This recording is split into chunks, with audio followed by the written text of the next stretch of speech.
What's up, OUXers? In this episode, I'm going to overview the ORCA process, all 15 steps. And we're going to go over some of the stickiest questions that you are going to want to ask at each of those 15 steps. So I'm really excited to deliver this episode to you. I'm hoping it's not going to end up too long, but we're going to go over it all. And not only am I going to go over the stickiest questions you're going to want to ask, I'm going to, of course, define each step. And I'm also going to talk about how each step in the process can stand alone, for the most part, stand alone. Because people see 15 steps of a process and they freak out. They think it's too much process, that it's going to take months to do, that it's too rigid, that it's waterfall. Oh my gosh, the worst condemnation ever that it's waterfall. And this is totally missing the point, okay? So these 15 steps they're more like a bag of tricks and artifacts and activities that just work really, really well together, generally in this order, but rarely perfectly in this order, and rarely do they show up as all 15 steps. So we are time beings, and so I have to teach this in some sort of linear format, and this is the order that I teach the ORCA process in the OUX Masterclass. But as you progress as an OUXer, you're going to realize how flexible this process is, how you can mix and match and remix and blend the OUX principles and just mash them up with other diagrams, other philosophies that you love. So as I say, I say this all the freaking time. ORCA does not replace your current process. It supports and it makes whatever your current process is easier. So it's kind of like process fairy dust, just making everything you do more clear and collaborative and fun and color-coded and organized and less stressful. So I actually just want to read this. This is from Kevin Paz. He is a product designer and certified OUXer, and he says, there is something within this process that helps untangle the complexity of every project. Running through all the OUX steps takes all the guesswork out of how and what should be in a design. A lot of the stress and frustration of designing for something new has been eliminated by the time you get to the representation round. Even if I don't get the chance to go through all the steps within OUX, I feel there is something within this process that helps untangle the complexity of every project. Okay, and so I think that's just really well said, that even if you don't get the chance to go through all the steps of the process, which you rarely will, you're going to be able to look at a problem and say, ooh, we need a little bit of this, we need a little bit of that. Let's combine this thing with this other thing that we already do. And it just gives you kind of more, it sounds like such a cliche, but the metaphor really works. It's just like more tools in your tool belt and more like really high grade professional tools in your tool belt. And just being able to then have the experience to be able to say, which tool do I need when? And be able to use them spontaneously. So in the middle of a workshop and say, ooh, we need a little bit of this here. There is just so much beauty in that. So, I talk about, again, like the flexibility. I talk about this all the time. I'll link an article that I wrote, oh my goodness, was it year before last, called Prioritizing Prioritization. This talks about moving the prioritization round up and actually going through the discovery round and then going straight into prioritization and then going into requirements. So you can mix this up in so many different ways. And then it's really like, I just give you all these tools and then you take it into your context and decide how to use them the best. Okay. So this episode is going to be a great bird's eye view of the process. And yes, I'm going to give an overview, like what is the O, the R, the C, and the A, if you're new here, and what are the rounds. We're going to talk quickly about that. But I'm going to go through every step. And like I think I already mentioned, I'm going to be exploring basically three things for each step. So what is the step? How can it actually stand alone? What is a really sticky question that where is one of the main tripping points of this point of the process? And yes, I am going to be teasing my advanced training that is coming up on March 1st and 2nd, because those are the sticky places that we're going to be going over in a lot of detail on March 1st and March 2nd of 2024. So this training is 6 hours. It's 6 hours of live content, 6 hour plus-ish. It's going to be 2 half days. So it's going to be on a Friday. It's a Friday and a Saturday, and we're going to have nice breaks. I really want to make sure that at the end of this training, you don't feel exhausted, that you feel energized at the end of it. So we're going to have a really nice pace. We're going to go through these 15 lessons across those 2.5 day sessions. So the name of the training is 15 Advanced Moves. We're going to go through one of the stickiest places in each point of this 15-step process. Okay, so a seat is only $350. So if you break it down across the 15 golden nuggets that I'm going to be sharing, that is $23, about $23 per golden nugget. And each one of these is going to be like, it's going to blow your mind. Every single one of them, I know, is going to help you be more nimble in this process and help you do all those things that we were just talking about. Being an advanced OUXer is a lot about getting that experience and that comfort with the tools so that you can do all this mixing and matching.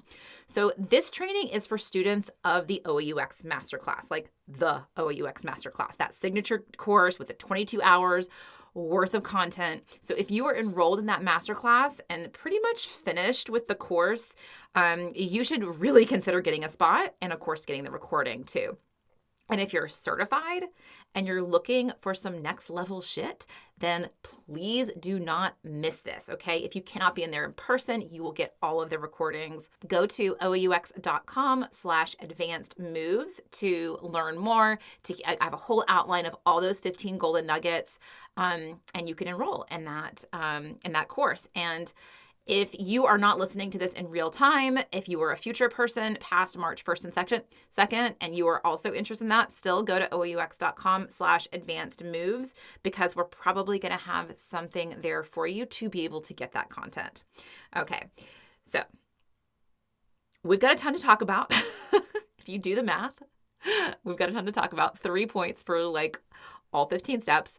Actually, I'm lying. We're really going to focus on the first 12 steps, and then I'm going to kind of summarize the representation round. So I don't even want to do that math. Let's go ahead. Let's roll that intro sequence so we can go ahead and get into it. Welcome to the Object-Oriented UX podcast, a podcast about tackling complexity head-on, gracefully organizing massive amounts of information, and designing scalable, future-proof, and of course, naturally intuitive object-oriented user experiences. An OUXer is a powerful blend of information architect, business analyst, facilitator, and UX strategist. If this sounds like you or what you aspire to, you are so in the right place. I'm Sophia Prater, UX designer, chief evangelist of Object-Oriented UX, and your host. Let's jump into it. Okay, so most of you here already know this, but if you are new to the podcast and to OUX, ORCA stands for Objects, Relationships, Calls to Action, and Attributes. And in this process, we go over those 4 pillars of the ORCA process 4 times, okay? So in the first round, we go through our O's, our R's, our C's, and our A's in discovery. And discovery is just about asking really great questions and really getting some good first round of understanding of what the O's, the R's, the C's, and the A's are all about. Then we go into requirements, okay? And like I said earlier, we can switch this up, but then we go into requirements where basically that is where we go through the O, the R, the C, and the A at really high fidelity, like high informational fidelity, and we capture requirements, we answer more questions, we figure out what our assumptions are. It is the toughest round of the ORCA process and potentially the most valuable and the most overlooked in the world of like really figuring out what our requirements are, okay? And then we go into prioritization. We prioritize our O's, our R's, our C's, and our A's from a business and a user perspective.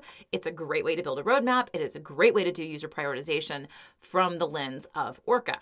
And then we go into the representation round where we bring everything together and we do sketching and prototyping and testing in the representation round. So that's when we actually get to screens. So we don't get to screens until the representation round. Before that, we are in sticky notes and spreadsheets. Okay, so let's go ahead and jump into it. We're going to talk about the first 4 is going to be discovery. So that's going to be about just asking those great questions, figuring out the scope, and really defining what you are going to dig deeper in when you get into requirements. Okay, so object discovery. What is object discovery? It is asking that question, what are the objects in this domain, in the user's mental model, and what is the scope? Okay, so we're gonna kind of do our noun foraging and narrow it down. And that is how this can stand alone. You can do just object discovery where you are doing your noun foraging. We have a whole episode on noun foraging. We've got episodes in the ORCA series that go into each of these steps, okay? But this is just that overview. So doing your noun foraging and then narrowing it down, okay? And just figuring out what nouns come up over and over again, doing a little bit of synonym analysis, asking the questions that I love to ask. Are these two things the same thing or are they different things, okay?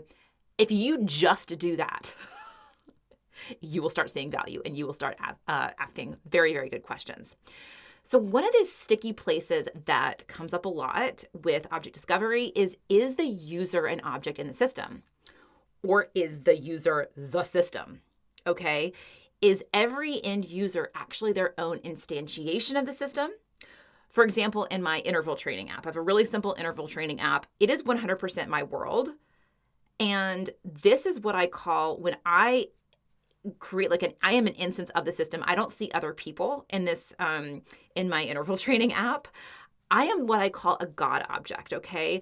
I have created an entire world within my interval training app. And as a user, I don't see other users, but I do actually have a structure as a user because I have things like preferences, okay? And I have things like settings, and I have a username, and I have password, okay? So there is a structure there.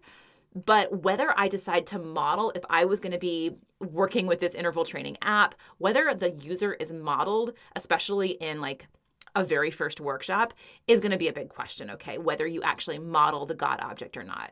So this is a kind of a sticky place that people run into on whether the user is an object or not, and also whether roles are objects. So do we actually have different objects? For example, let's do another example, like customer service representatives. Let's say it's an e-com solutions. We have the customer and then we have a customer service representative. Do we model both of those as objects or not? So these are these kind of dicey questions. So whether the user is an object, it's big, it depends question. We definitely get into that in the masterclass. And during this training, the advanced training, we're going to be digging deep into this one on whether the user is an object or not. We're going to be talking about God objects. It's going to be really interesting, but that is just definitely something that you want to watch out for. Okay, off to a good start. Okay, cool. All right, so now we're in relationship discovery. Okay, so we're in the R of ORCA. And this is where we basically ask the question, how do these objects connect with each other? What are the relationships between those objects? Okay. So you do need to know what your objects are to make this part of the process stand alone. But often there's very clear, you can figure out the top 3 to 5 objects pretty easily that you just know what they are. So if you have those top 3 to 5 objects that are just, or even 2, you can make a nested object matrix with 2 objects, all right? So these can be small to begin with, and just for the objects that you just have really clear definition on, and you just know what they are. You don't even need to do a bunch of noun foraging. You just know what they are. Go ahead and do that nested object matrix. And that is going to help so much as you start figuring out that cardinality. And I'll mention it again, and then I'll stop mentioning this. All these tools, I'm not going to tell you what a nested object matrix is. We have that in another podcast episode in the ORCA series. We go into that. Actually, in the ORCA series, we really focus on system modeling. But that information does lie out there in the world, but definitely come enroll in the OUX Masterclass. We'll talk a whole lot about the nested object matrix there. Okay, basically what you're doing is you're putting the objects on the x-axis and the y-axis and figuring out cardinality in between. So you can do that by itself, and you're going to come up with really good questions just with those objects that you're really, really sure about.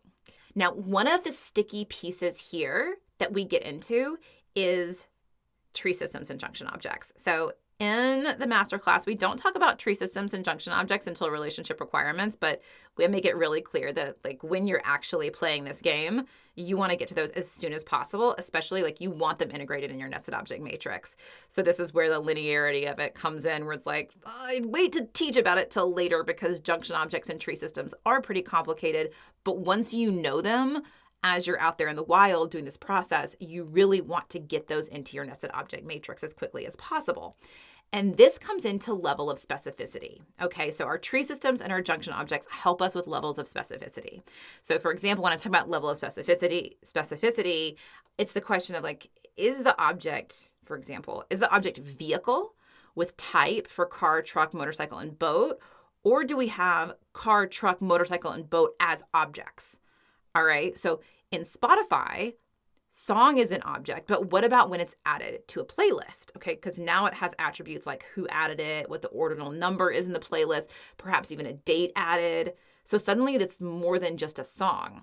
All right, so do we have like song as an object and also song on playlist as an object so we can figure out the relationship between a song and a playlist and the playlist and the song and the playlist, right? So we need to basically start seeing those junction objects, okay? So a junction object of a song and a playlist, song on playlist, to be able to figure out the structure of that thing, that entity within the nested object matrix. So it gets complicated here. So again, you can do a nested object matrix with those just like super clear-cut objects, but when we get to level of specificity with any kind of complexity, you want to be really good at seeing those tree systems and those junction objects and playing with level of specificity, figuring out how deep you need to actually go. Okay, so both of these hierarchy models serve this purpose of adding specificity. So I could have a tree system, to go back to the vehicle example, of vehicle type, which would have instances of car, truck, and motorcycle, vehicle model, which would have instances like Tesla Model 3 2020 or something like that. And then the vehicle actual, Sophia's Tesla Model 3 2020. Okay.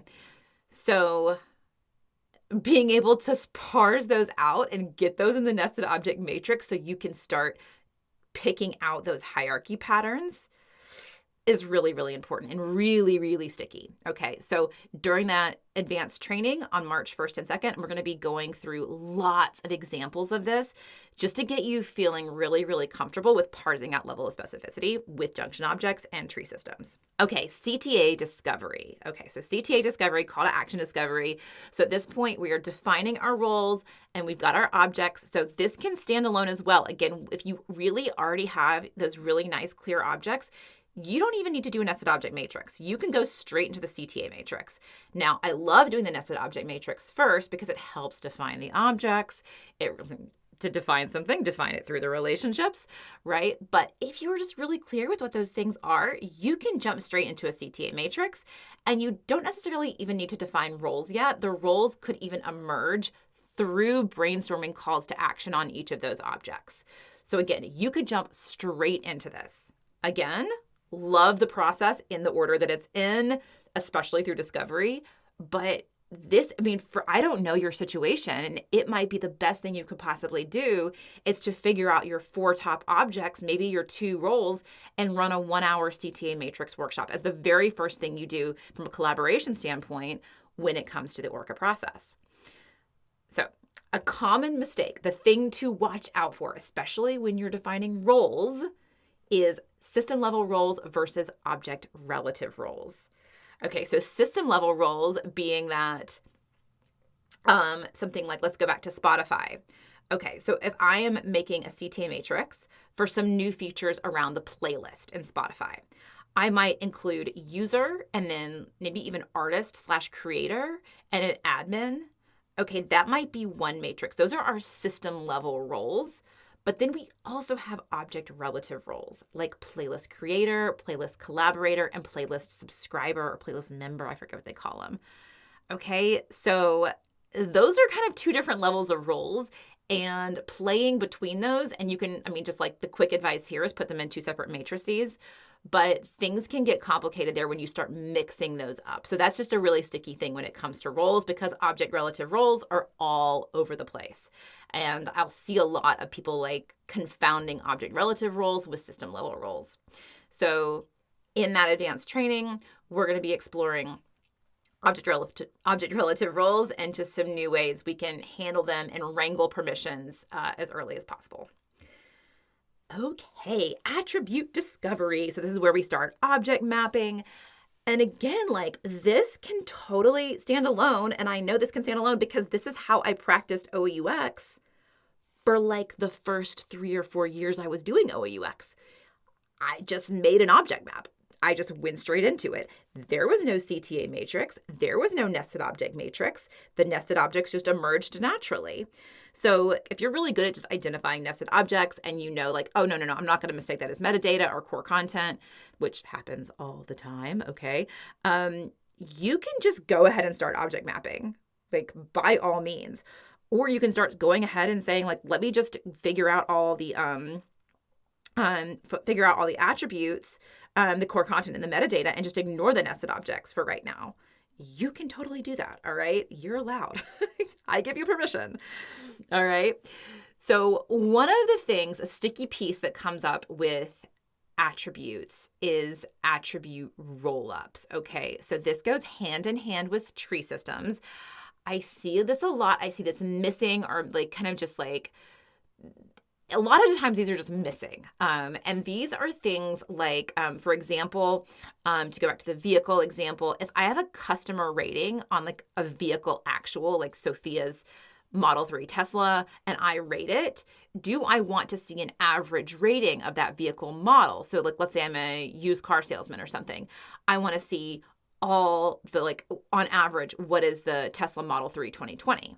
Okay, so that would be this roll-up or average. Okay, if I actually have a sales price on the vehicle actual, do I want to see total sales for the model? And do I want to see average sale for that model? Okay, so these are these roll-ups, which again, like tree systems and roll-ups and nested objects, like they all kind of work together. And this is something that is really important with so much of y'all's work with dashboards and visualizations, which we get into even more in the advanced training. But this is just like really important stuff that comes missing. I mean, even just like having a count of your nested objects.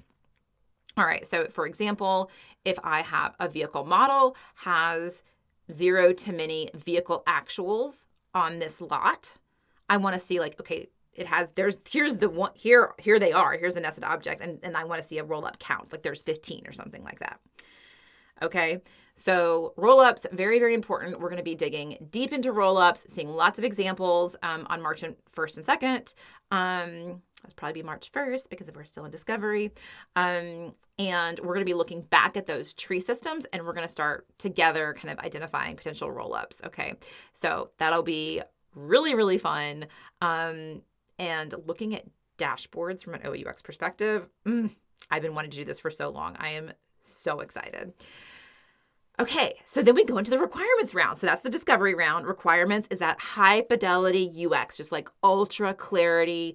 This is where our business analysis really comes in, especially if you don't work with a BA. This is where you might want to bring your BA in, your product owner. This is so much of a better way to document requirements. Okay, so in object requirements, this is where we build the object guide. And the object guide is just basically a really fancy glossary. So again, totally can stand alone. Actually, during ORCA sprints, we go straight into the object guide on day 1. So we jump from object discovery and consolidation, and then we're like, okay, here's our objects. We're going to make a glossary. All right, and we might even pull other pieces of the guide as well. So as soon as you have those objects, define them.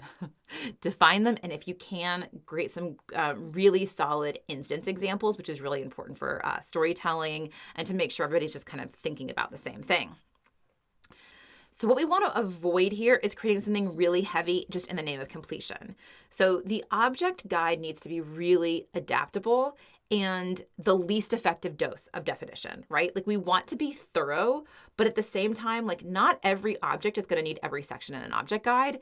And the templates that I provide for an object guide, you're not going to need every section.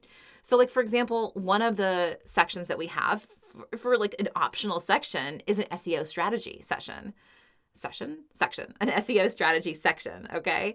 So if you have an object that is behind a login, you don't need to fill out SEO strategy on that. That's not going to make sense. You're just going to focus on any objects that SEO strategy is relevant, all right? That it's going to be showing up, that you want it showing up in search results, okay?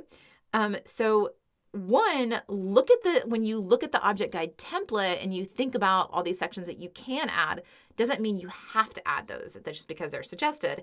And if you aren't creating your own sections, then you're probably missing some opportunities because, again, every project is different. You might just want to have the definition, some instances, and then some other section that would make no sense on any other project except for your own. Okay, or would only make sense within your organization. So you might have an object guide outline that's just for your organization. Okay, so during the training, we're going to be looking at remixes. We're going to be looking at how we can structure our object map so we can present it in different remixes. So present it to different audiences and only show certain pieces so that people actually use it and it gets read and it doesn't turn into just this 60-page document that collects dust and potentially is used for onboarding. People love an object guide for onboarding, but we really want to make it nimble and scalable. Okay, so we'll be getting into that in the advanced training.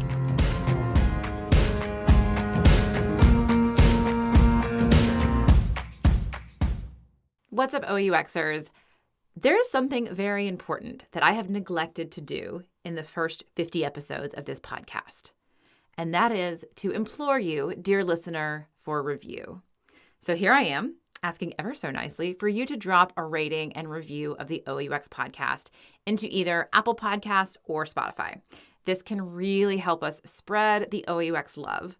So if you've gotten any value from OUX and the ORCA process, which I'm assuming you have since you're here, I'd be so appreciative for a few minutes of your time. Okay, so how to do this? Don't actually go click on the rating metadata because that would be way too intuitive. On Apple Podcasts, go to the podcast detail page, scroll to the bottom, and you'll see some big stars down there that you can add stars. And then underneath that, there is another little link that says create a review. So that would be amazing. And on Spotify, you've got to do this on the mobile. On Spotify mobile, go to the 3-dot menu on that detail page and hit rate. And actually on Spotify, even on an episode detail, you can leave a comment there too. If you scroll down the episode detail, there'll be something that says something like, how did you like this episode? And feel free to put your thoughts there. Thank you so much and happy OUXing.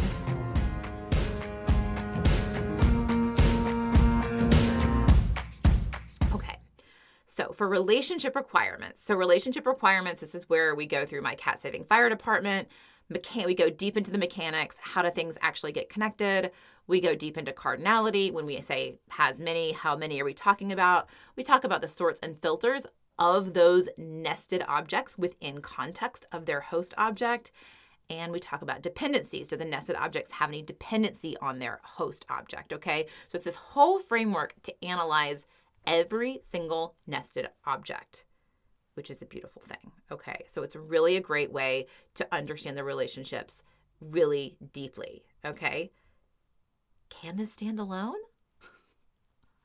Well, yes, it can. You can apply my cat saving fire department to just one sticky relationship that you are working on right now. Okay, so maybe you have projects and you have tasks. A project has many tasks. A task can ladder up to many projects. So you can just look at that one thing, that one really sticky, whatever it happens to be, really sticky relationship and apply my cat saving fire department and maybe even just pieces of it. Maybe it's just the sorts and filters that you want to be thinking about. Maybe you've been tasked to redesign a page and you see some nested objects on there and you say, ooh, nobody can sort and filter the list of nested objects here. Do we want some sorts and filters? How many is many? Do some instances of this host object have hundreds of instances of the nested object? I really want to think more about sorting and filtering. Or maybe like, what is the dependency here? Okay, so if the host instance gets deleted, how are we messaging people? Okay, so this is from a UX writing perspective. This could be a whole UX writing journey to go on of how we communicate dependencies within our system. And what happens when hosts are deleted or archived or flagged or something like that? What happens to those nesties? Okay, there's a lot there. There's a lot to pick apart, and you might not be doing it in like, okay, now we're in relationship requirements, and we're going to take all of these 60 relationships across this object map and go through the entire my cat saving fire department. Once you understand my cat saving fire department, and then you're tasked with designing a few screens, designing a feature over here. You can have that in your head and you can quickly identify, I've got a list of nested objects here.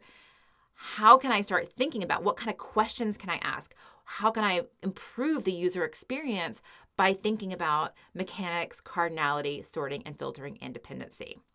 Okay, so in the advanced training, we're going to go over a really important nuance that I don't talk about in the masterclass at all. Okay, and this nuance is when you're adding, let's go back to the project in the task example. Okay, so let's say I have a task and I want to add it to a project. Okay, I want to give it a parent. So I have a task, I want to add it to a project. When I open up that list of projects, how is that pick list of projects sorted and filtered? Does it only show me projects that I have access to, right? As an end user, do we have permissions on this pick list? Do I only see open projects? So I don't see closed projects or archived projects. So there's like a status filter that's by default already on there. And how are those projects sorted? Are they sorted alphabetically? Are they sorted like relative to the user based on how much what project I've last clicked on or something like that? There is so much to think about here that is these little details, y'all, are so fun. They're so fun to pick apart if you have this framework to pick them apart and ask these questions and just realize like, oh my gosh, I am not the type of person that is going to design the most beautiful ergonomic dropdown, right? Like that is a UI designer that loves pixels, okay? That is not most OUXers, okay? The details that we like to get into, we love thinking big picture, but this is where we really like to play with details, okay? When somebody activates that dropdown, when they're it's the project dropdown, okay? So I'm on a task, I want to add it to a project, all right? What is going on in that dropdown? What projects can I actually see there? There is so much to think about here, and we're going to be getting into that at the beginning of March. Okay, cool. Hope to see you there. All right. CTA requirements. Okay, so CTA requirements, this is where we basically expand out that CTA matrix. And for all of those CTAs, we explore the why and the when. Okay, so this really gives us everything we need to create really beautiful object-oriented user stories. So just look, it's like a really nice upgrade for your user stories. So this can totally stand alone too. Every CTA you look at, if you're looking at a button, if you're being asked to add a button, we sometimes call these like features or functionality, which is usually a CTA and the flow behind it on an object. So let's say you're being asked to add like a report button to a post so people can report posts, okay? You can be asking, why? Why would somebody report a post? Okay, because it's offensive. All right, what makes offensive? And then when would they be doing it? So what is the context? Is it while they're reading the post? So we can think about the user context. Does something else have to happen before they report the post? Okay, so let me give another example. Like, okay, let's use Eventbrite since been using Eventbrite for this live training. So there is, let's say we're adding the ability to refund a ticket purchase, which you're never going to want to do for the 15 moves advanced training. But let's say we're going to go back in time. We're like old Eventbrite and they didn't have the refund function. So we're going to add the refund button. So I'm going to ask those why and when questions. And this is going to help me realize, do I have any assumptions? Like, what are some reasons that people would want to refund? And when can they do it? Okay, can they refund at any time? Can you get a refund after the event has already passed? I actually don't know that. Again, people request a refund, they just didn't make it to the event. Did I, as the organizer, have settings on this, on the when? So there's actually a whole lot of extra questions that might come up by me asking why and when. All right, and defining why and when and figuring out I'm really clear on the why and when, also for different user types too. So, and if you have personas, you can do by personas as well.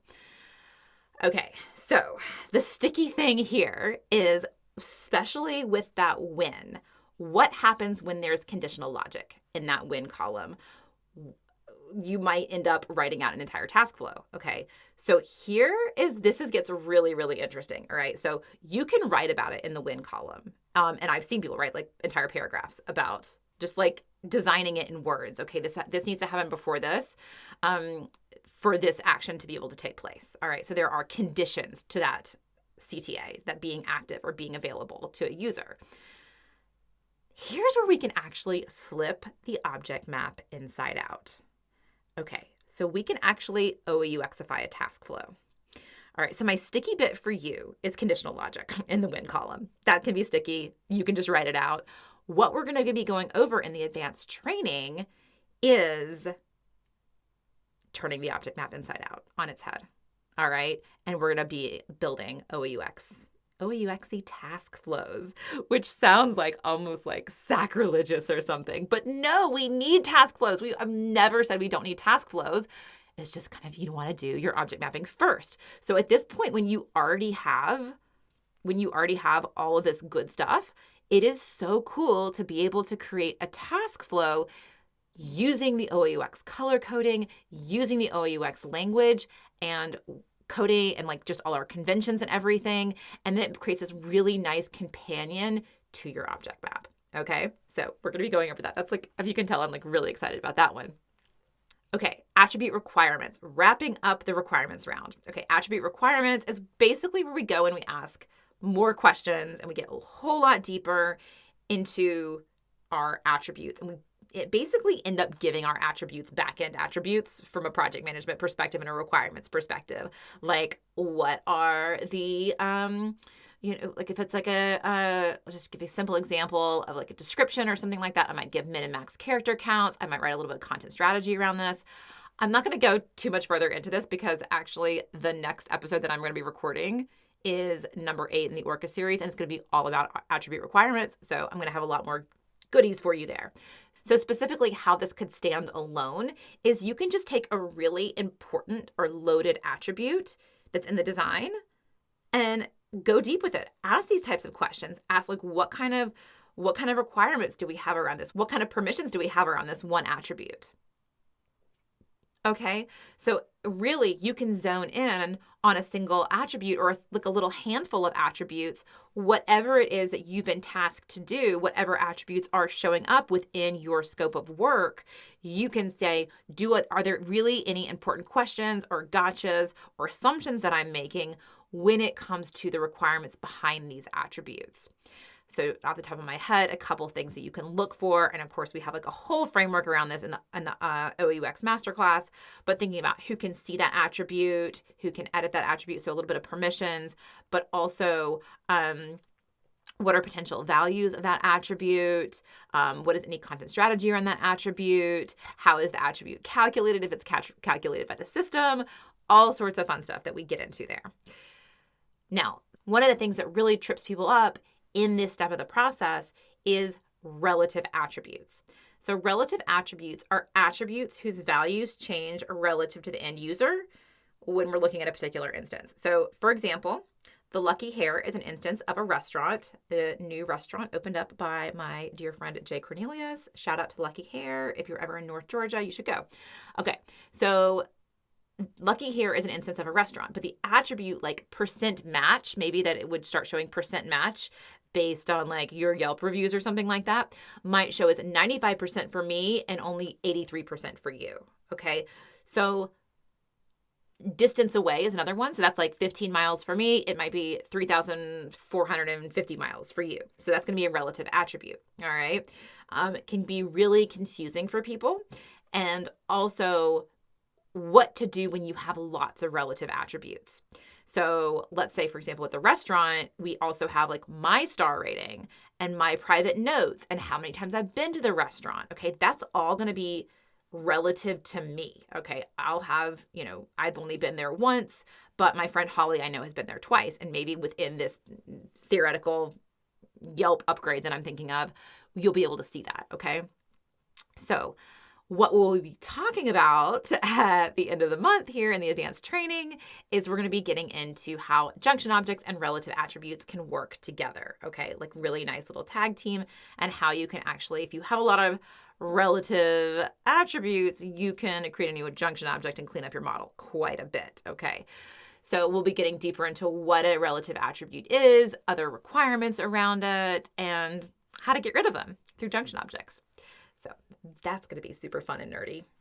Okay, prioritization. All right, so we do prioritization from the business and the user perspective. Basically, we would prioritize our O's, our R's, our C's, and the A's. Makes a really nice roadmap. Really great way to chunk up complexity too.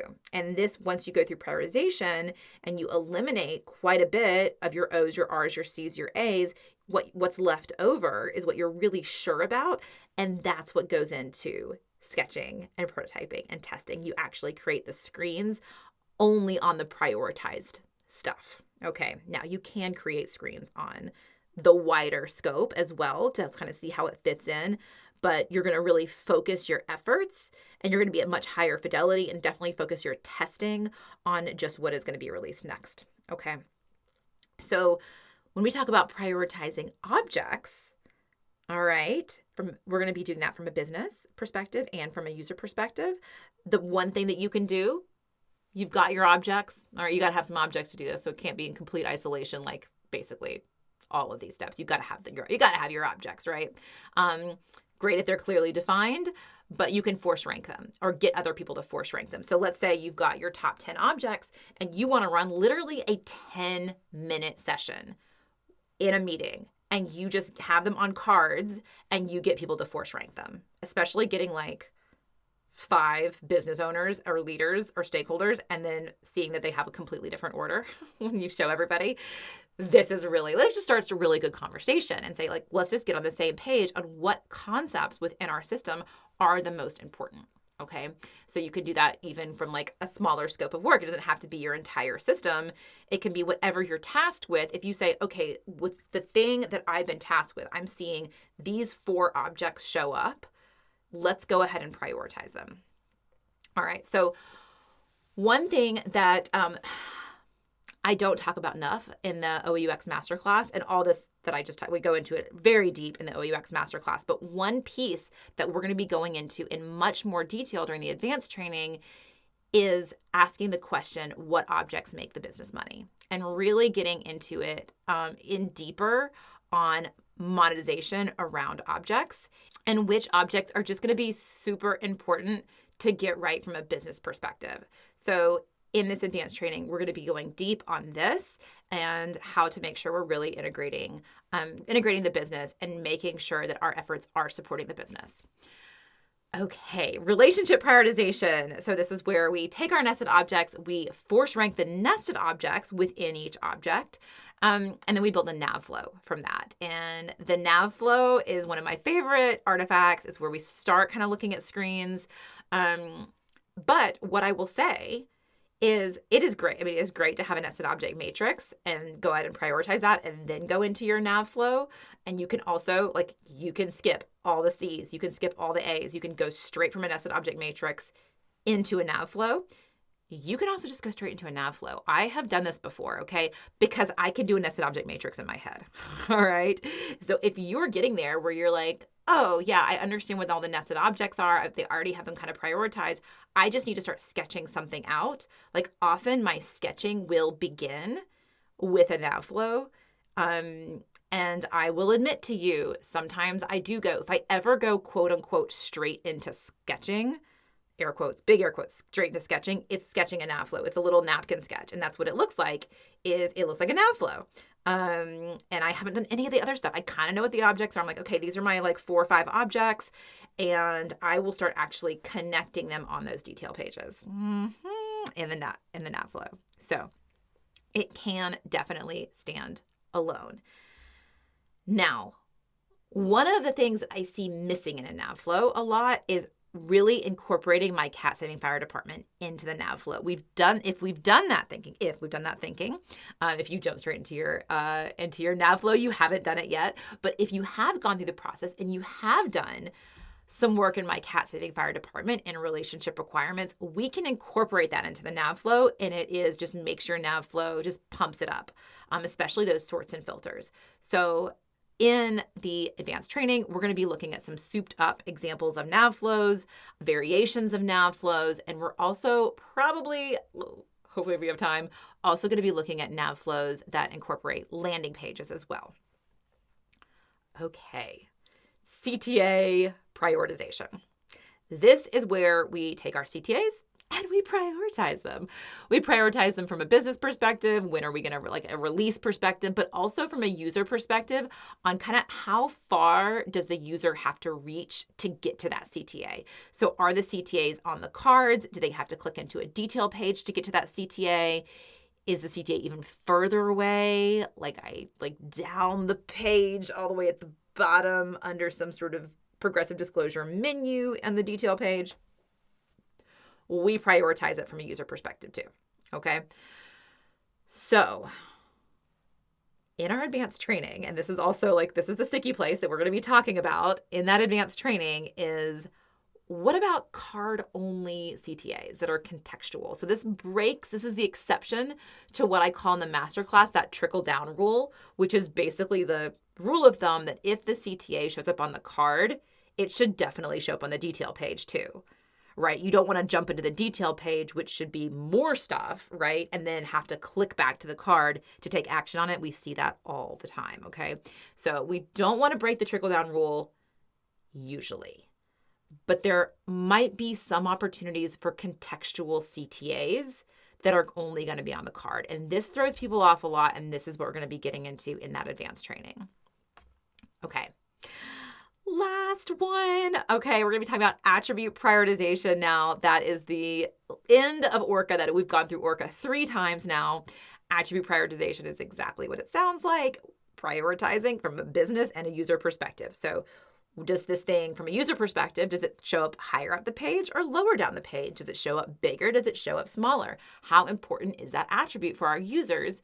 And then from a business perspective, and also when I say business perspective, I'm rolling in technology as well. So we're talking about a roadmap. So it could be very important to the business, but a really high level of effort. So this is also level of effort too. Just when are we releasing this, right? So we might have a really amazing attribute like video on every single vehicle model or something like that. Okay, that's a big effort. So it might be really, really high priority from a user perspective, but we're not going to get into it until phase 3. So that's what we talk about when we talk about prioritizing our attributes. So one of the biggest questions I get in the sticky place here is, what about different prioritization for different roles, Sophia? And we're going to get into that. How do we prioritize? How do we do some intentional shape-shifting role by role?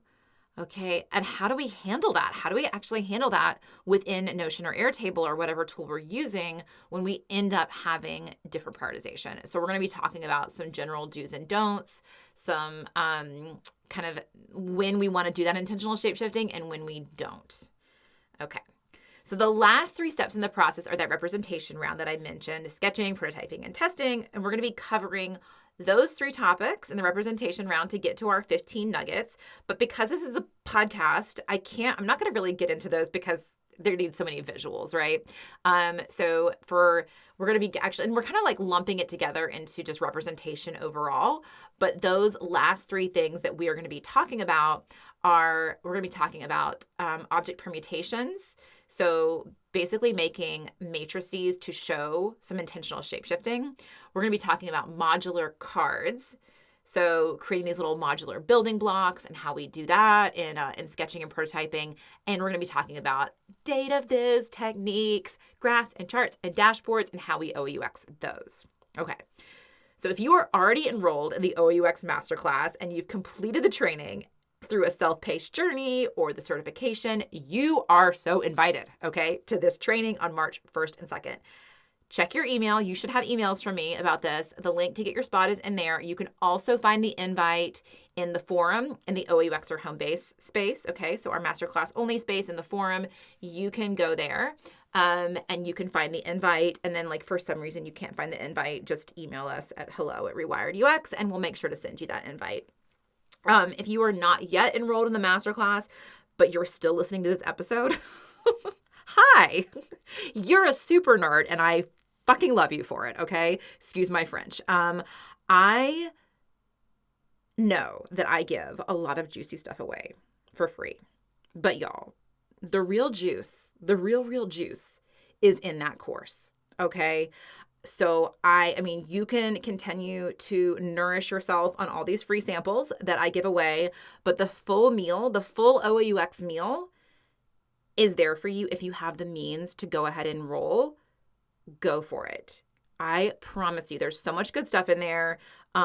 Listening to the podcast and listening to the free material will really only get you so far. All right. So you do get what you pay for. A little tough love there. OAUX.com/masterclass. There is a whole community waiting for you. There is twice a month Q&A waiting for you. There is a job board waiting for you. There is so much good stuff that happens after you enroll in that. And we are just waiting for you. We're waiting for you there. So come join us, OAUX.com/masterclass. Again, let me know if you have any questions about it. Feel free to message me, hello@rewiredux.com. You can also message me on LinkedIn if you have any questions about the masterclass. I am definitely here to answer those questions and make sure it's a good fit for you. So, and if you are one of those advancees or you're looking to be more advanced and you are already enrolled in the OAUX Masterclass, I am so excited to see you on March 1st and 2nd. And meanwhile, just happy OAUXing, y'all. Cheers. Thank you so much for listening. I truly hope you enjoyed this episode. Please visit objectorientedux.com/podcast for show notes. Our soundtrack is Fighter by Ruby Bell, courtesy of Sugaroo Records. Happy OAUXing!